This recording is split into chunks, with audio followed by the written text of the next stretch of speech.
Morning प्रिय विद्यार्थी मित्रांनो, आज पुन्हा एक वार आपण समाजशास्त्र या विषयाच्या वर्गामध्ये आहोत आणि समाजशास्त्र या विषयामध्ये आपलं जे प्रकरण 5वं आहे, भारतातील सामाजिक चळवळी यांचा आपला पूर्ण अभ्यास झालेला आहे. जवळजवळ 3 चळवळींचा आपण या सामाजिक चळवळींमध्ये अभ्यास केलेला आहे. आज या प्रकरण 5 या धड्याचा स्वाध्याय थोडक्यात आपल्याला पाहायचा आहे. तसं जर पाहिलं तर हा जो स्वाध्याय आहे, धडा क्रमांक 5, या स्वाध्यायामध्ये आपल्याला बोर्डची जी प्रश्नपत्रिका आहे, जी तुम्हाला 12वी बोर्डमध्ये येणार आहे, त्या सिक्वेन्सनुसारच प्रश्न स्वाध्यायामध्ये दिलेले आहेत. आणि सगळ्यात महत्त्वाचा जो प्रश्न प्रकार असतो तो म्हणजे प्रश्न प्रकार हा 6वा आणि प्रश्न प्रकार 7वा. या प्रश्न प्रकार 6 आणि प्रश्न प्रकार 7 मध्ये आपलं स्वमत द्यायचं असतं आणि त्याच पद्धतीने उपयोजनात्मक एक प्रश्न लिहायचा असतो. आणि हे दोन्ही प्रश्न प्रकार अत्यंत महत्त्वाचे आहेत, कारण जास्त मार्क असल्यामुळे आपलं स्वमत म्हणजे आपले विचार मांडायचे असल्यामुळे आपल्याला हा जो प्रश्न प्रकार आहे तो 12वी बोर्डाच्या दृष्टिकोनातून महत्त्वाचा मानला जातो. यामध्ये मी प्रकरण 3 आणि 4 यातील स्वाध्याय देखील, स्वमत आणि जो मोठा प्रश्न आहे, ज्याला 10 मार्काचा जो प्रश्न आहे की तो सविस्तर उत्तरे द्या, यामध्ये मी तुम्हाला प्रकरण 3 आणि प्रकरण 4 मध्ये हे प्रश्न प्रकार घेतलेले आहेत. आज पुन्हा एक वार प्रकरण 5 स्वाध्याय यामधील प्रश्न क्रमांक 6 आपल्याला बघायचा आहे. म्हणजे प्रकरण 5 मधील प्रकरण 5 आणि स्वाध्याय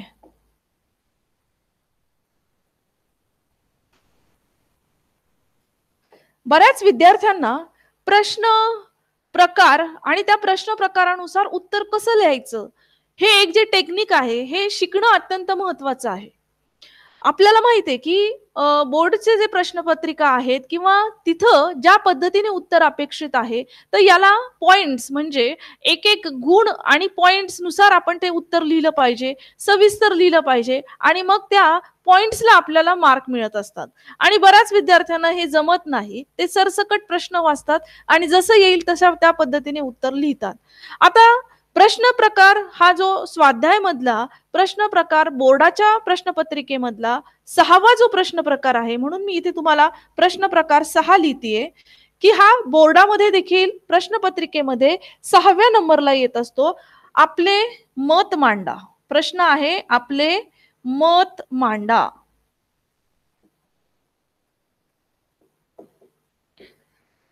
हा एक जो प्रश्न आहे तो 4 मार्कासाठी येत असतो, म्हणजे 2 प्रश्न आपल्याला 8 मार्कासाठी लिहायचे आहेत. स्वमत किंवा आपले मत जे आपण मांडत असतो त्या मताला खूप महत्त्व आहे या उत्तरांमध्ये. बऱ्याच वेळेस काय होतं की आपण प्रश्न नीट व्यवस्थित वाचत नाही आणि प्रश्न न वाचल्यामुळं आपलं जे मत आहे ते होकारार्थी किंवा नकारार्थी द्यायचं हे आपल्याला समजत नाही. आणि म्हणून सगळ्यात पहिल्यांदा आपलं जे स्वमत आहे ते मांडण्यासाठी आपल्याला तो प्रश्न समजणं अत्यंत महत्त्वाचं आहे. आणि जेव्हा तो प्रश्न आपल्याला समजतो तेव्हा त्यामधले जे पॉइंट्स आहेत ते आपण आपल्या मनाने तयार करायचे आहेत. हे तुम्हाला पाठ्यपुस्तकामध्ये कुठेही पाहायला मिळणार नाही. पाठ्यपुस्तकामध्ये जो काही आपण अभ्यास केलेला आहे त्या प्रकरणाचा, त्याच्याशी रिलेटेड किंवा त्या बरोबर आपल्याला आपल्या मनाने याचे उत्तर लिहायचे आहे. आता प्रकरण 5व्या मध्ये आपले मत मांडा, स्वमत मांडा या प्रश्नामध्ये एक प्रश्न आहे आणि तो प्रश्न अशा प्रकारे आहे की पर्यावरण जी चळवळ झालेली आहे, प्रश्न पर्यावरण चळवळीवर आहे. पर्यावरण चळवळीचा आपल्या जीवनावर, वर्तन क्रमावर कशा प्रकारे परिणाम झालेला आहे. प्रश्न बघा की पर्यावरण चळवळीचा आपल्या वर्तनावर कशा पद्धतीने परिणाम झालेला आहे. अशा पद्धतीने प्रश्न आपल्याला स्वमत मध्ये विचारलेला आहे. आता कालच्याच आपण भागामध्ये पाहिलेली आहे की पर्यावरण चळवळ, आणि ही जी पर्यावरण चळवळ आहे ही 1970च्या दशकामध्ये सुरू झालेली चळवळ आहे. आणि आपण हे पण पाहिलेलं आहे की पर्यावरण दिन म्हणून 5 जून हा आपण पर्यावरण दिन का साजरा करतो हे मी तुम्हाला काल या उत्तरामध्ये सांगितलेलं आहे. प्रश्न आज आपल्याला काय विचारलेला आहे की पर्यावरण या चळवळीचा आपल्या मानवी वर्तनावर काय परिणाम झालेला आहे किंवा नाही. आता याचं जे उत्तर आहे ते एक तर होकारार्थी येईल किंवा नकारार्थी येऊ शकेल. म्हणजेच या प्रश्नाचं जे उत्तर आपल्याला द्यायचं आहे ते आपण आपल्याला ठरवायचं आहे की खरंच पर्यावरण चळवळीचा आपल्या याच्यामध्ये काही परिणाम झालेला आहे का. आणि जर होकारार्थी असेल तर स्टार्टिंगलाच आपल्याला सांगायचं आहे की पर्यावरण चळवळीचा आपल्या जीवनावर सकारात्मक म्हणजे चांगला परिणाम झालेला आहे. मग उत्तरामध्येच याचं येणार आहे की उत्तर लिहिताना सगळ्यात पहिलं जे विधान येईल की हो, पर्यावरण चळवळीचा मानवी वर्तनावर किंवा मानवी जीवनावर चांगल्या पद्धतीने परिणाम झालेला आहे. म्हणजे उत्तरामध्ये पहिला पॉइंट हा जर तुमचा होकारात्मक असेल तर होकारात्मक दृष्टिकोनातून आपल्याला उत्तर लिहायचं आहे. म्हणजेच पर्यावरण चळवळीचा जर सकारात्मक जो परिणाम आहे तो लिहायचा आहे.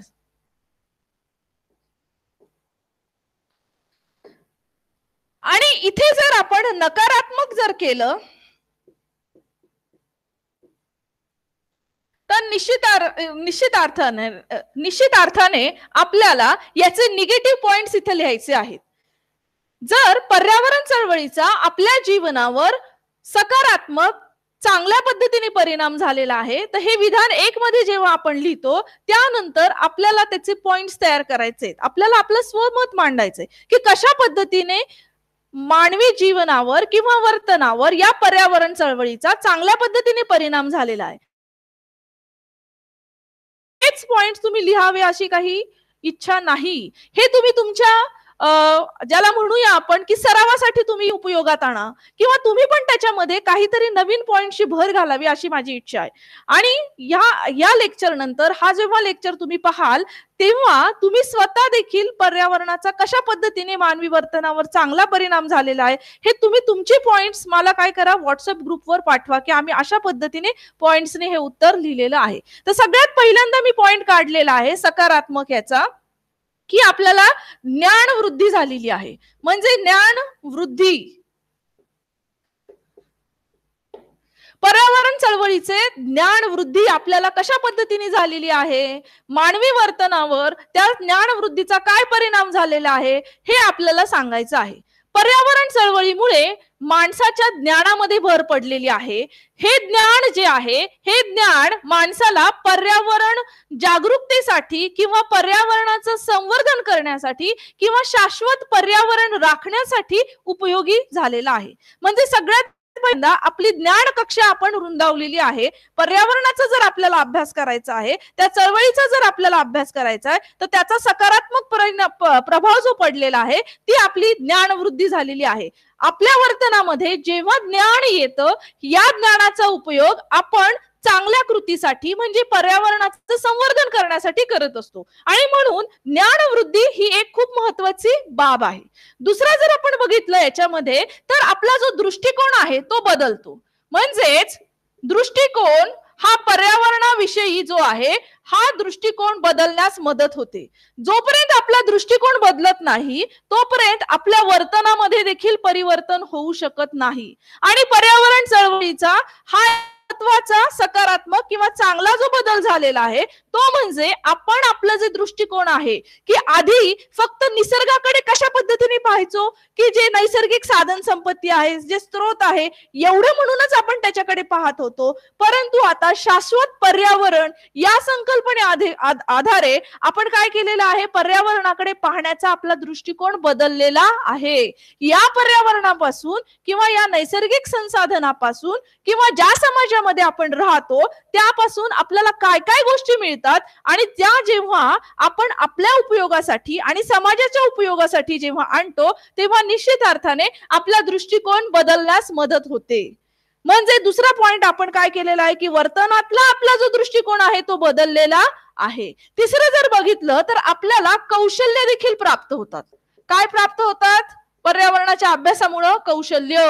हे जे कौशल्य आहे हे कौशल्य म्हणजेच काय की आपण टाकाऊ पासून टिकाऊ पर्यंत अशा पद्धतीने वस्तूंचं आपण काय करतो ज्याला आपण म्हणू की ज्याला आपण पुन्हा उपयोगात आणू शकतो. आणि म्हणून टाकाऊ ज्या वस्तू आहेत त्यापासून जर चांगली नवीन वस्तू निर्माण झाली तर निश्चित अर्थाने आपल्याला कौशल्य ते प्राप्त होतं. असे अनेक आपण पाहतो की जे काही व्यवस्थापन आहे पर्यावरण शास्त्रामध्ये जे व्यवस्थापन केलेलं आहे, मग ते पाण्याचं व्यवस्थापन असू द्या, कचऱ्याचं व्यवस्थापन असू द्या, त्याचप्रमाणे हवामानाचा जो बदल आहे त्यामधून देखील आपण काय करत असतो, नवनवीन गोष्टी निर्माण करत असतो. ही जी कौशल्याधिष्ठित जी काही आपली ज्ञान वृद्धी आहे त्यामुळं आपण नवीन नवीन कौशल्य पर्यावरणामुळे आपल्या अंगी आत्मसात करत असतो. आणि चौथा जर पॉइंट आपण पाहिला की पर्यावरणामुळे काय झालेलं आहे, मूल्य संवर्धन देखील झालेलं आहे. म्हणजे चौथा पॉइंट मूल्य आहे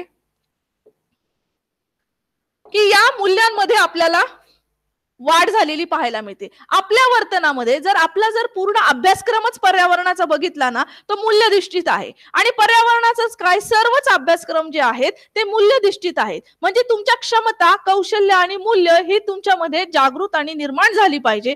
म्हणून मूल्य याद्वारे काय झालेलं आहे, पर्यावरणाविषयी जागरूकता निर्माण झालेली आहे. मूल्यामध्ये आपण काय केलेलं आहे, जागरूकता आपल्यामध्ये निर्माण झालेली आहे की हे आपलं पर्यावरण आहे, हा आपला परिसर आहे, हे आपलं जग आहे आणि यामध्ये आपण राहत असताना आपल्यालाच त्याची काळजी घ्यायची आहे. आणि ही जी जागरूकता आहे हे मूल्य आपल्याला काय झालेलं आहे, पर्यावरणाच्या अभ्यासक्रमामुळे प्राप्त झालेलं आहे. म्हणजे स्वमत मांडताना मी तुम्हाला फक्त एक उदाहरण म्हणून सांगितलेलं आहे की पाठ्यपुस्तकामध्ये 5व्या धड्यामध्ये काय दिलेलं आहे की पर्यावरण चळवळीचा किंवा पर्यावरणाच्या या चळवळीच्या अभ्यासक्रमाचा आपल्या वर्तनावर किंवा आपल्यावर काय परिणाम झालाय किंवा काय होतो याचं सकारात्मक किंवा होकारात्मक किंवा नकारात्मक उत्तर आपल्याला द्यायचंय.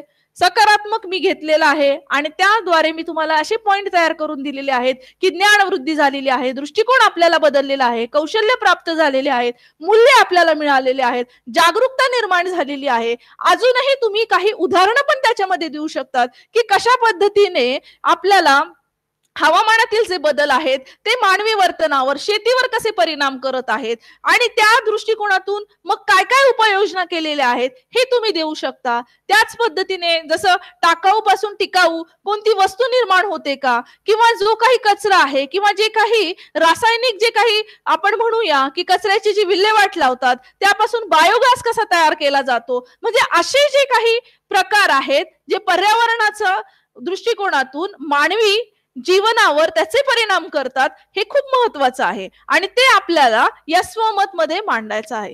एक प्रश्न मी तुमचा स्वमतचा घेतला, 4 मार्काचा आहे, तुम्ही 4 पॉइंट तरी त्याचे तयार करायचे आहेत म्हणजे तुम्हाला बोर्डच्या प्रश्नपत्रिकेमध्ये 4 पैकी 4 मार्क्स मिळू शकतात. दुसरा प्रश्न असाच आहे की या दुसऱ्या प्रश्नामध्ये त्यांनी विचारलेलं आहे की भारतामध्ये ज्या सामाजिक चळवळी झालेल्या आहेत, प्रश्न नीट ऐका, भारतातील सामाजिक ज्या चळवळी आहेत या सामाजिक चळवळी यामुळे समाजामध्ये वास्तविक भान निर्माण झालेला आहे का. प्रश्न मी पुन्हा सांगतेय की भारतामधील ज्या सामाजिक चळवळी आहे त्या सामाजिक चळवळीमुळे भारतीय समाजामध्ये सामाजिक भान किंवा वास्तविकता तयार होत आहे का. प्रश्न समजलेला आहे का की ज्या सामाजिक चळवळी आपण या प्रकरणामध्ये अभ्यासलेल्या आहेत त्याद्वारे समाजामध्ये जागरूकता निर्माण झालेली आहे का, वास्तव समाजामुळे तयार होत आहे का, वास्तव समाजासमोर जसंच्या तसं उभं राहत आहे का. आणि हा प्रश्न आपल्याला उत्तराच्या स्वरूपात आपले मत मांडण्याच्या स्वरूपात द्यायचा आहे. तर त्याचंही उत्तर असं आहे की या ज्या सामाजिक चळवळी आहेत, मुळात सामाजिक ज्या चळवळी आहेत ते कोणत्या उद्देशाने तयार झालेले आहेत की जेव्हा समाजामध्ये काही बदल अपेक्षित आहे, सामाजिक परिवर्तन हे वेगळं आहे, तेव्हा देखील समाजामध्ये बदल होत असतो. परंतु चळवळी ज्या तयार होतात या चळवळीमध्ये सामाजिक जो बदल आहे तो बदल आपण आपल्या उद्देश पूर्तीसाठी घडवून आणत असतो. लक्षात घ्या, एखादं काम किंवा एखादी गोष्ट जेव्हा आपल्याला साध्य करायची आहे तर या गोष्टीसाठी किंवा या उद्देशासाठी आपण समाजामध्ये सामाजिक चळवळ तयार करत असतो. म्हणजे सामाजिक चळवळ या कशाद्वारे तयार होत असतात की उद्देश. तर सगळ्यात पहिलं येतो की सामाजिक चळवळ उद्देश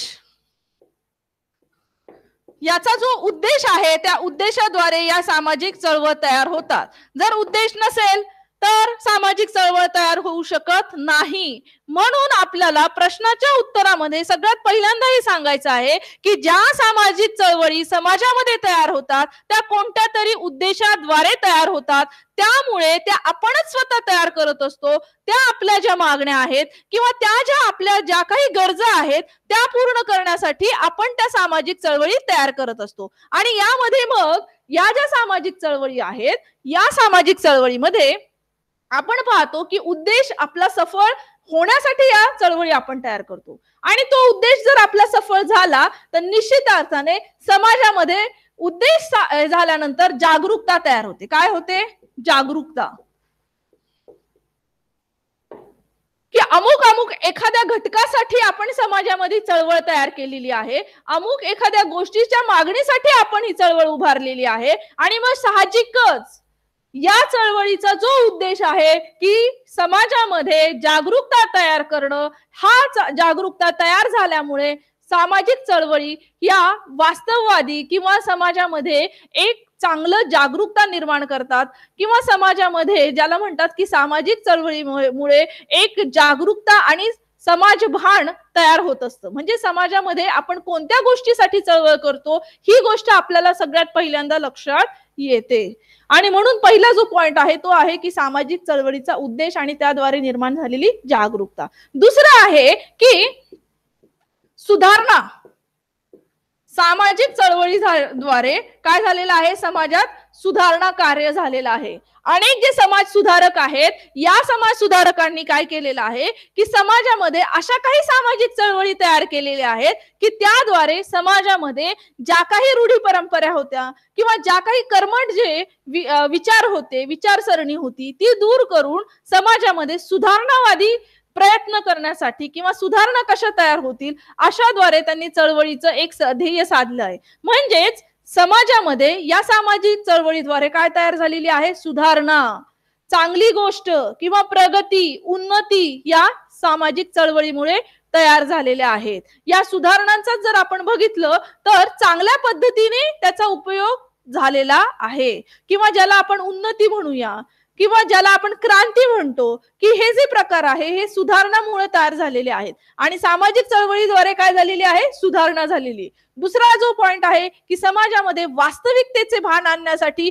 सुधारणा सामाजिक चळवळीमध्ये तयार झालेली आहे. तिसरं जर आपण पाहिलं तर याच सामाजिक चळवळीमुळे स्त्रियांचे जे काही हक्क होते किंवा स्त्री पुरुष समानता तयार झालेली आहे. म्हणजे तिसरा पॉइंट येतो की स्त्री समानता, स्त्री पुरुष समानता.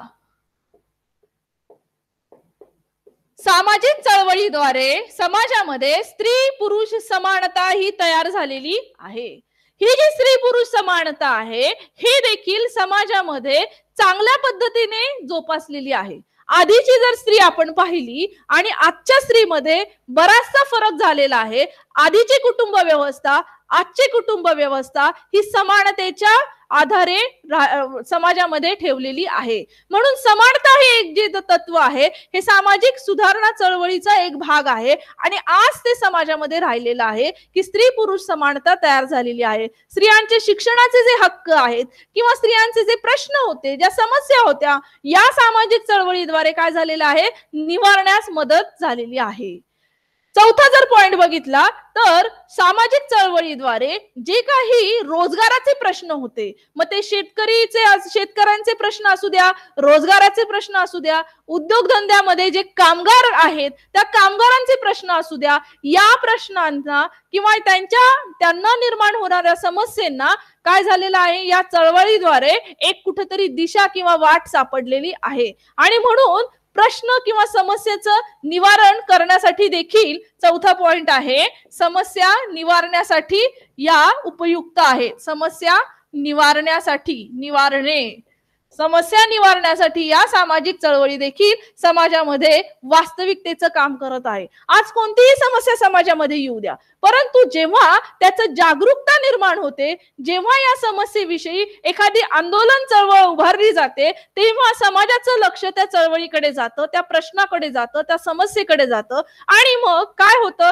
की सरकार देखील काय झालेलं आहे, त्या समस्येचं निवारण करण्यासाठी सरकारवर देखील एक दबाव तयार केला जातो. आणि त्याचंच उदाहरण आपण पाहिलेलं आहे की पर्यावरण जे चळवळ आहे, या पर्यावरण चळवळीमध्ये जे चिपको आंदोलन झालं, जे चिपको आंदोलन आणि दुसरं जर बघितलं तर नर्मदा बचाव आंदोलन, या दोन्ही आंदोलनाचा जर आपण विचार केला तर पर्यावरणाच्या संवर्धनासाठी, संरक्षणासाठी या दोन्ही आंदोलनाद्वारे आपण काय केलेलं आहे,